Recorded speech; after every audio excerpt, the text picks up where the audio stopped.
Okay, cool.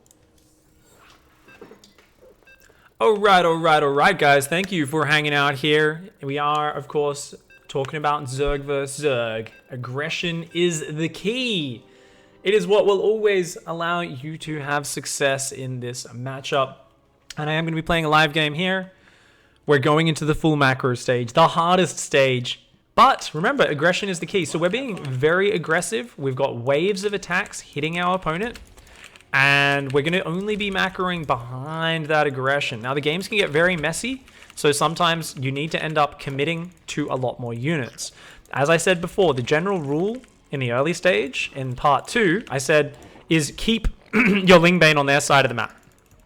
And whenever you don't have ling bane on their side of the map, usually you're just building more ling bane until you can push back to their side of the map. And when you're on their side of the map, that is when the magic happens. That is when you build a billion drones and everything looks happy and fine and dandy. If Galvin is subscribed, said thank you. Appreciate what you do, thanks. Thank you so much, mate. Thank you. Wow, pig's right-handed. Whoa! That's pretty out there, isn't it? Isn't it more shame, meow? So guys, the whole point here is going to be do ling bane pressure, macro behind it. Do big roach attack, macro behind it. And from there, you can do whatever the hell you want. And this guide, this part is not about me saying you need to do what I'm going to do this game. I might go muters. I might just go for upgraded roaches. Both are very legitimate transitions. You can go like muters into swarm host. That's actually something I've used against very high level players and made it work. There's a lot of cool things you can do, guys. So don't feel like you have to do whatever I'm going to do as my follow-up to the roach attack in this game. But it's important in terms of how I get there, what I scout, and what I pay attention to. And that's going to be really big. Okay. First Overlord's go into his natural, and then he's going to fall back. This Overlord's looking for sneaky Zerglings, and then he's going to go up to his third base. Have I built an Overlord? Yes, I built a third Overlord already. Now that third Overlord is going to sit right in the middle.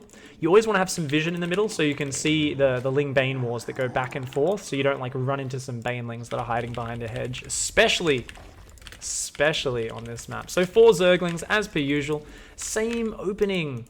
And it's just cool as well how different you can play the same opening, and that you can just do what we did in part 1, and you can be like, Ling Bane Lang! You just like headbutt your opponent and often knock them unconscious. So there's only really 1/3 base location on this map, so my Zerglings are going to head over to that. I've already got a drone rallied to my third. I'm going to go third base into Baneling Nest. Now he's got 4 Zerglings. Important for me to keep an eye on where those are, because if I'm not paying attention, he could come cancel my third base. So I'm going to go inject, and third base, and then Baneling Nest. Now I saw his Zerglings were kind of up here and prepared to fight me. Let's put that Baneling Nest down. Ooh, not meant to be down any later than 2 minutes 50. Now he does have a third down, and I'm like, you've got 4 lings, I've got 4 lings, you've got a third. As I said in part 1, you see that third base, you're like, yeah, you're doing the normal things, mate. So I'm going to build another Overlord and put it down here as a little bit more forward warning. And I am going to start pumping out those Zerglings because I'm past 33 supply now, and 33 supply is where the magic happens. So check this out, guys. Distraction Zergling. Ooh, did we get around? I think he should have spotted me, but I'm not sure if he noticed it or not. Now, these Zerglings going to try and morph Banelings up here. And I think... Oh! I'm not going to get away with it. So those Zerglings are just going to play distraction. I am building 4 more Zerglings at home. And these Zerglings are going to counter push, yeah. So I wanted to be the one being aggressive. But instead...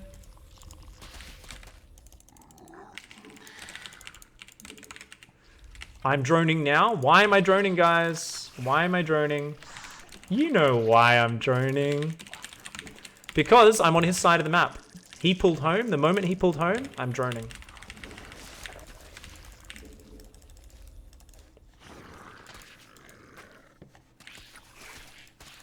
Whoa! So I'm going to try and fight him there on the ramp. See if I can...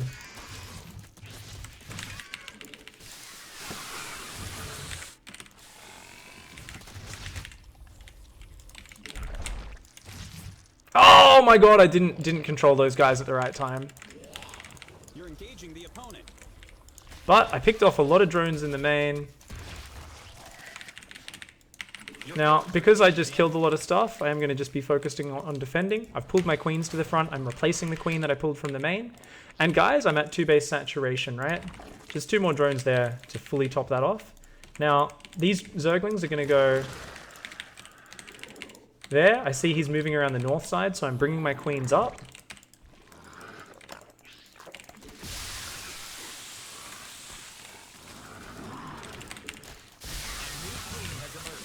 And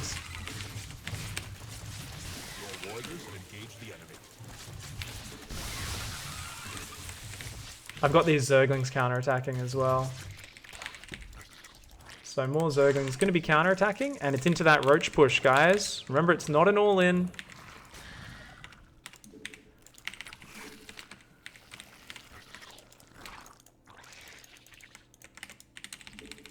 But I am going to commit very hard to it.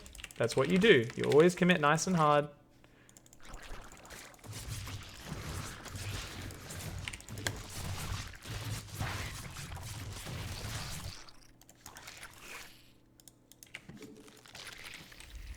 Our forces are under attack. So I'm going to build some zerglings as well.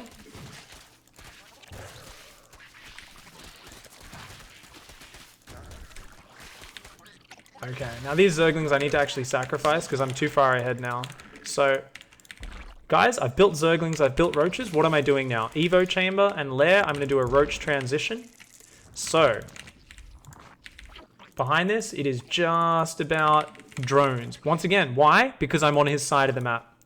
So it's you're always attacking. There's no such thing as droning too slowly because it's Zerg versus Zerg. Your opponent's always going to have to match what you do, right? Now, in some cases, you will decide it's a bad choice to attack and you will just walk home. And that's fine. I think in this scenario, I probably could kill him, but because I want to show you guys the transition a little bit more.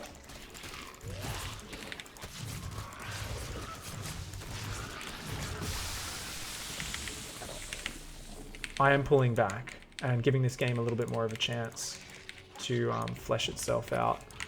So, we've got +1 on the way. We've got that Roach Warren down.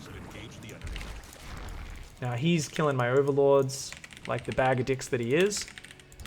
And it's always just about, you know, you always go to that next stage of aggression. And the real comfort this gives you is you feel safe. Notice I'm not thinking, is he going to hit me with a roach attack? I don't give a fuck. Why? Because I was planning to do my own roach attack. And that's why I can be so confident in a lot of these scenarios. The moment you're not as sure about this sort of stuff, you know, you start to feel really unconfident. You're kind of like, oh, I don't know if I'm playing this the right way. You know, this is kind of difficult for me. I don't know if I'm safe. And you can start second guessing yourself.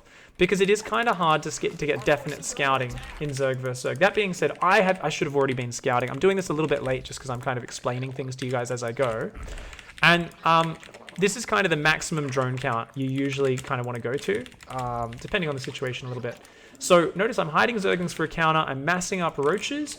And like I said, you guys could do anything at this stage. You could do anything you wanted. I could be going for a spy attack, maybe even completely skipping upgrades. And what am I looking for? Drone count. So his drone count, not fully saturated. There's a lot of drones missing on the minerals. And now I'm counting gases though. He does have both gases there. What about the main base? Has he taken the extra gas there? He's taking it. So he might be going mutas if he's taken that extra gas. So I don't know if he's going mutas or not. So that's one thing. So this changeling is going to try and scout. If he's going mutas, I want to hit him with my roaches, of course, before he gets to mutas. And just generally, it's probably going to be a good time to attack anyway in the near future. Now, I've got this 4th just because I definitely could have stopped on a lower drone count. I'm building a lot more overlords now. And my Zergling counterattack's going to hit his 3rd base at the same time as I fight his army. Oh, thought I could dodge that. Apparently my micro is not as sick as I thought it was. He doesn't have roach speed. Now, I'm building roaches and not hotkeying them because he is counterattacking me. My Zerglings are ransacking his base.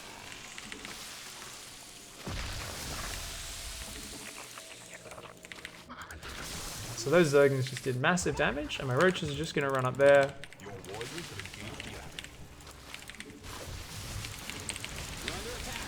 I have way more roaches than him.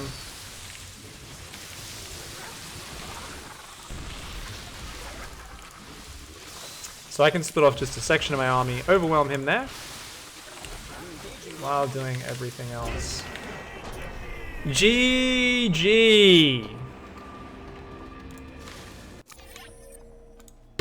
Good game there from Eon Blue. So guys, what the hell is the point of today's show? And especially this third part. The third part really is just showing you that action-packed early game, but I'm adding a structure in there. What often may seem as mindless back and forth ling bane madness, I want you guys to start recognizing as something which is always about, I want to be on your side of the map. When I'm on your side of the map, I can drone up. And this is incredibly fucking hard, what I just did in this final game. Part 1, kind of hard to get used to the micro.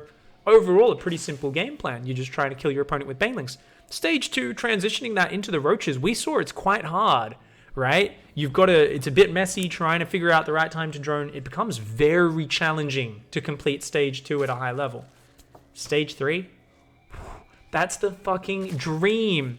Even a lot of pro gamers will often mix in crazy all-ins rather than play a full reactive stage 3 where it's like, yeah, I'm gonna pressure, but I'm trying to pressure you while finding the right time to macro. This shit is bloody hard, guys. It is incredibly hard. So I want you to remember that learning Zerg vs Zerg in these stages is something which you can pretty much do forever. You can never make it past stage 2, and you can be an incredible Zerg vs Zerg player in the Grandmaster League. Absolutely. I think too many players are thinking about making lurkers. They're thinking about making mutalisks. They're thinking about making ultralisks and infestors in Zerg vs Zerg. And if you guys really want to improve at Zerg vs Zerg, it's about embracing the chaos and understanding that aggression is the key. You need to go into each match saying, I know this is a knife fight in a phone booth, and I am ready to fucking shank. You need to pump yourself up before a prison riot. You need to get your shank, wrap your little sharpened toothbrush, wrap your rag around it, and just get ready to have a bit of a stab, guys. Because if you don't have a stab, you're never going to make anyone bleed. That's my Zerg vs Zerg words of wisdom for the day. Oh, by the way, how bad was this baneling hit? They're all blow up on the queen, don't they? Oh, no, great focus fire from Eon Blue. He actually focused them all down with the second queen. Woof, well done. But yeah, if you don't have a stab, yeah, you're never going to, enjoy it. So Zerg vs Zerg, it's very fast-paced. It's very aggressive. It's very aggressive, guys. It's very aggressive. Embrace that aggression. Enjoy that aggression. And what you'll find here is if you really practice your Ling Bane all in, and you actually focus on the micro, and what I was talking about with pull your units home when you need to. Just pull your units home when you need to inject. Send them back in when you've got the APM to focus on the front. Learn to transition into that roach timing, those 2 base roach timings. And you know what? Even when you're trying stage 3, you're going to fuck it up like terribly. Why? Because if any of you guys have ever watched my stream, you'd see me, yes, I'm high GM. I don't practice all that much anymore. I don't play insanely seriously. Nonetheless, I'm 6k MMR. Sometimes I get up to like 6.3. I'm pretty decent Zerg player. And I'm often like coming back from my Ling Bane aggression and like, oh, I'm floating 1200 minerals. And I still win those games a lot of the time. So you guys need to remember that you can make mistakes in this fast-paced matchup. And if you play aggressive, you're going to force just as many mistakes out of your opponent as you're going to have. So looking at a replay and saying, you know what, I have 1,000 minerals. You should look for a way to improve that. But if you're floating 600-700 minerals, you say, you know what, I was microing this so well, I'm completely fine with that. That's actually okay. That is completely okay. And that's exactly how it goes. So this is something you guys hopefully can pick up a lot from. I know I've neglected this matchup for far too long. I looked at my build order guides for Zerg vs Zerg, and the sum total on Spawning Tool, even though I have a few on Team Liquid from the pre-Spawning Tool era, the one on Spawning Tool was a slow Zergling all in. And I was like, okay, I feel fucking bad about this, man. I feel bad. I need to give you guys something else to focus on. So, once again, guys, it's just while he was over there, I got up to that drone count. Let's check it one more time. So, my natural starts getting really saturated. Remember, I said anywhere from when you get about 12 plus drones on your natural, you can start dropping a roach warren in a second gas.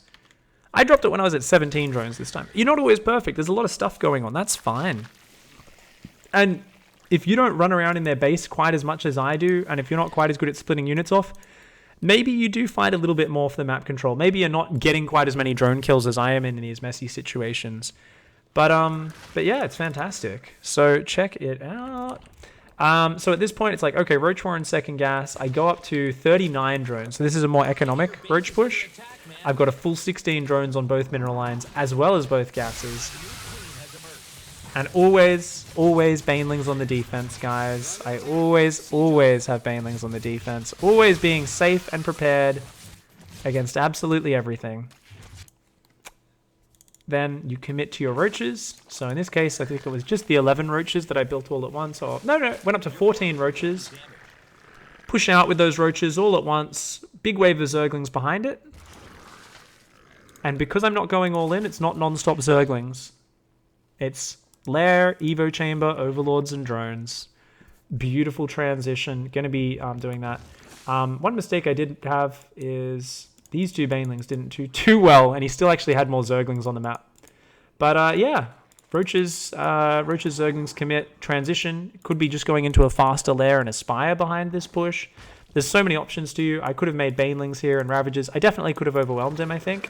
Because what did he have? He had like, yeah, 3 roaches, 3 ravages, and a couple zerglings or something. So yeah, definitely could have just overwhelmed and won there. But wanted to show you guys a slightly longer game. Cool. Alright, so guys, that concludes part 3 of the Zerg vs. Zerg Aggression is the Key series here.